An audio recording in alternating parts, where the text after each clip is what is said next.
there's an old story. It's sort of gone into football folklore now, certainly more Manchester United folklore than West Ham folklore. And it goes back to the time when David Moyes was earmarked as Sir Alex Ferguson's successor at Old Trafford.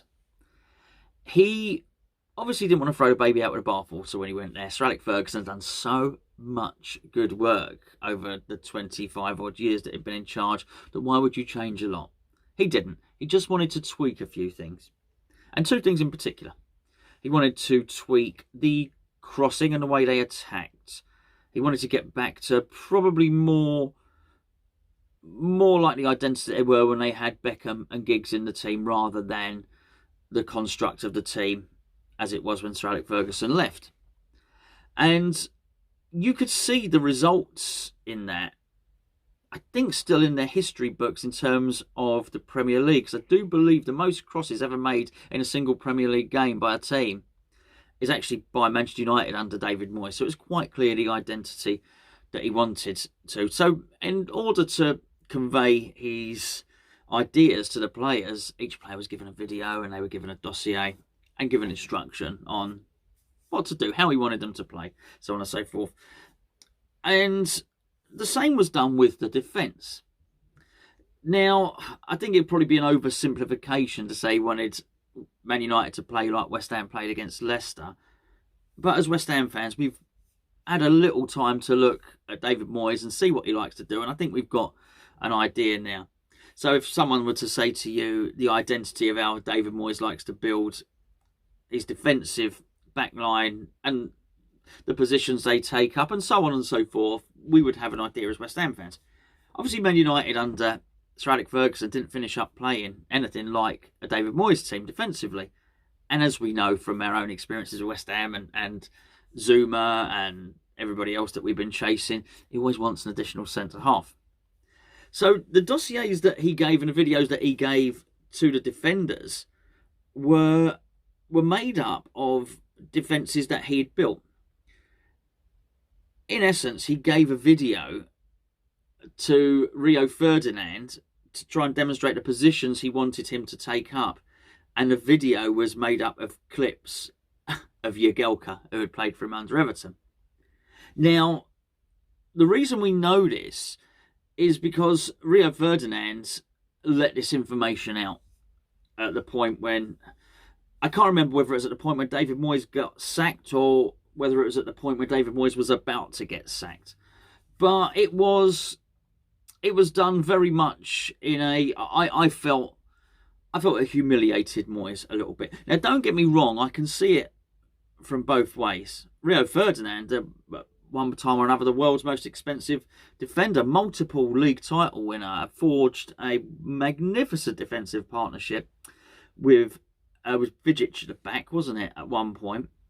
Champions League winner, multiple England caps, and you can sort of understand what Rio's thinking. Why is this man coming in from Everton and Preston and telling me how to defend, and particularly showing me videos of Jagielka, who's a player who's not fit enough to lace my boots?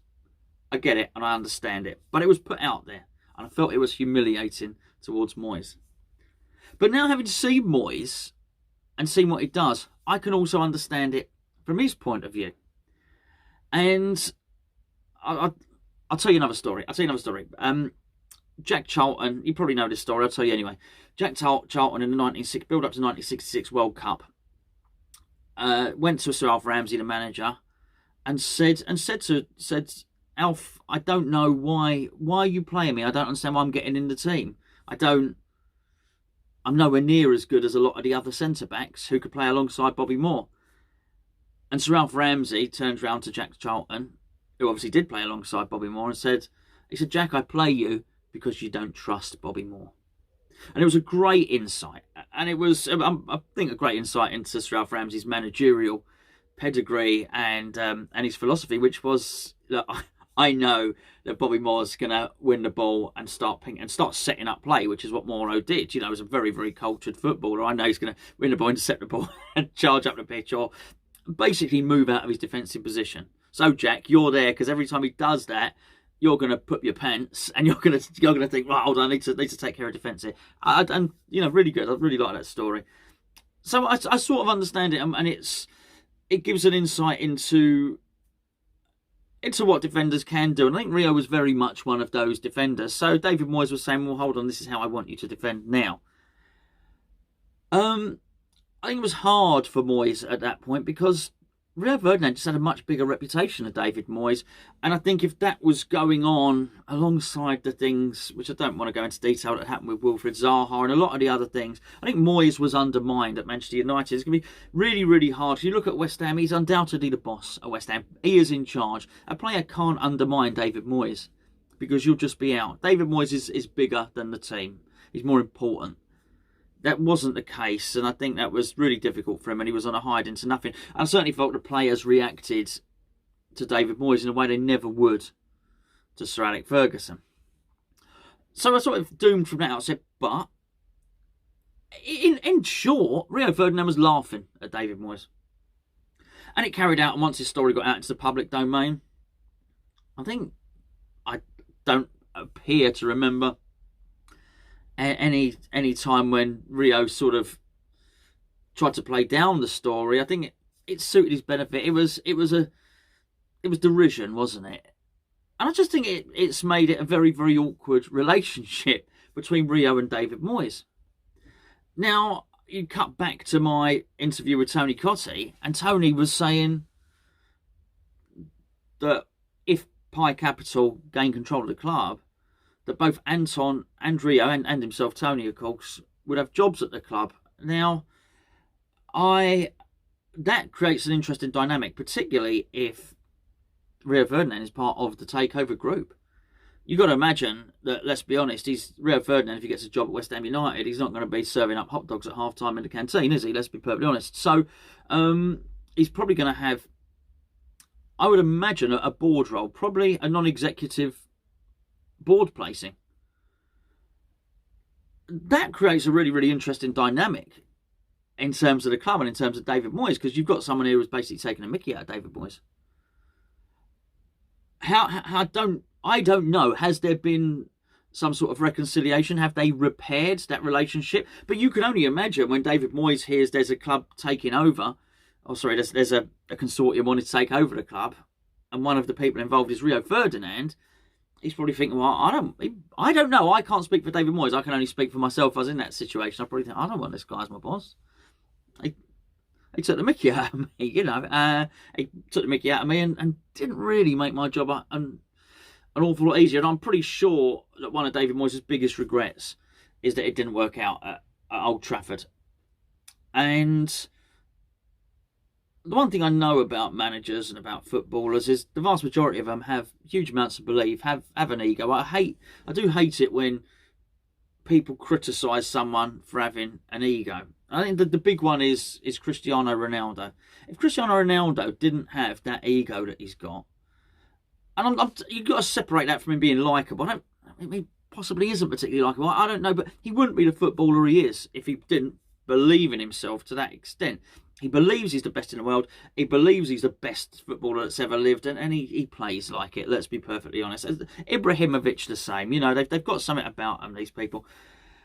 And David Moyes will clearly think, maybe not the ego to the extent that Ibrahimovic has, but David Moyes will clearly think that he could have done that job at Old Trafford. He will feel hard done by. He'll look at Van Gaal afterwards. He'll look at Mourinho. He'll look at Solskjaer, and he'll probably look and think, are these guys doing an awful lot better than me?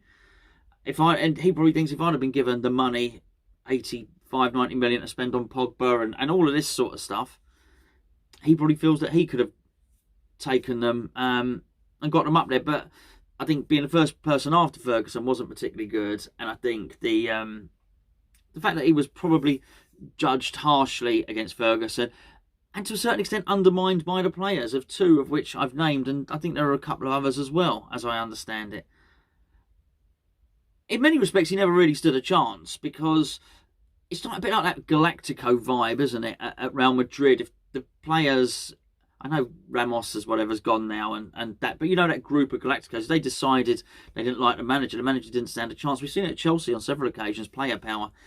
The players are omnipotent. The players yield far more far more influence than a manager. So even a World Cup winner like Felipe Scolari, if the players don't like you, you're out.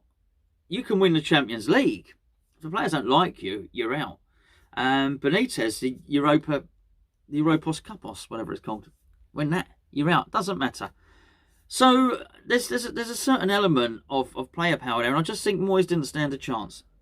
But that's going to eat away at you, isn't it? I think it would me, and I think if I felt that I could have done the job, and if I felt that the reasoning behind me not getting a job was certain players, I wouldn't be happy about it. Anyway, I'm sorry, too much waffle there. But my point is, when I asked Tony Cottee about David Moyes, Cottee was saying, well, no, at PAI Capital, we believe in David Moyes. We want David Moyes to stay in the position and help build the club. We want to support David Moyes. We want to give him the tools to do the job. I don't disbelieve that, by the way. I totally believed what Cottee said to me in that score, but I just thought, oh, that's an interesting dynamic. And I do wonder now with Rio Ferdinand there. I don't know what Rio would do. I don't know what he would bring to the table in that sense. But I just wonder if, bearing in mind his relationship with the fans, the fact that he is, and I understand what Tony said, he's a broadcaster, but if he is a broadcaster, he's compromised, right? Like Karen Brady's compromised by having her Sun newspaper column and being chief executive of West Ham. They don't complement one another. So if his day job, Rio's day job, is to be, as I say, possibly at director level at West Ham, where really it's advantageous for West Ham to keep Declan Rice, but in his nighttime job, his evening job, he goes on to BT Sport and sits there and starts pimping him out to the highest bidder. They're completely in contrast to one another, aren't they? There's a collision course between the two ideas. I think when you put the Declan Rice saga, put the fan saga, put it into the mix with the fact that he probably leaked some stories. That can only come, that story about Jagielka and the dossier and the video can only come from Rio Ferdinand. When you put all that together and you look at it, I'm not sure that for David Moyes, Rio Ferdinand coming in for takeover of PAI Capital is particularly well received.